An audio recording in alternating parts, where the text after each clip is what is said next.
The theme of this celebration, Pan-Africanism and African Renaissance, means we want to complete our emancipation through a total recovery of the African identity and African dignity, and reach greater heights in achievements in our quest for peace, stability, prosperity, in order to bear with pride and humility our responsibilities in the international arena. We cannot ignore the common heritage shared by our two regions, forged by historic ties as well as by circumstances of which we have not always been the masters. Indeed, we have no choice but to take responsibility over the respective destinies in a collective approach, as this is dictated by our past, present, as well as by the need for us to successfully fight for a bright future for both our regions.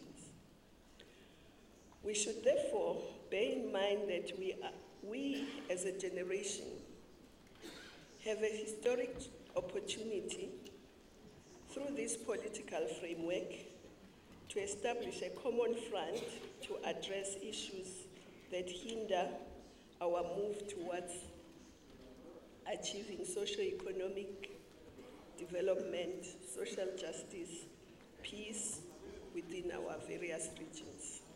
I think there are specific issues that were raised and agreed. For an example, part of the agreement when we met at Venezuela was to establish a secretariat which was supposed to take forward whatever was agreed. Of course, one understands the circumstances since then up to now. That proposal has been revived very strongly, and I think we've taken a very deliberate decision that a permanent secretariat must exist, and there are specific countries who are charged with this responsibility, so that we could pick up all the agreements and the understandings that we have, so that with time, by the time we go to the fourth, we'll be able to say this is a progress we've made. So I think that, in fact, is at the heart of what is going to happen since now. Because any other agreement that we agreed, if there was no mechanism, no structure to carry forward, it would not necessarily have worked. I think now that we've taken that very clear decision, I'm certain that coming the next summit, we'll be able to get a report of what has happened. I think as the discussions went yesterday, for an example, it was very clear that the reliance that we have had for years with the old economies, it is clear that they've got difficulties as well. And their difficulties seem to be very big, that our reliance on them continuously, without establishing our own, to stand on our own, might be a handicap to us. And that therefore we need to work hard to ensure that this relationship, which is not just Latin America and Africa only, but is actually the agreed principle of South-South relations. How do we develop the South? How to develop the emerging economies? So it is within that context, in fact, that we feel this particular relationship needs bigger attention. The question that has been there all the time, how do we concretize, how do we actualize the kind of relationships that we have in the South?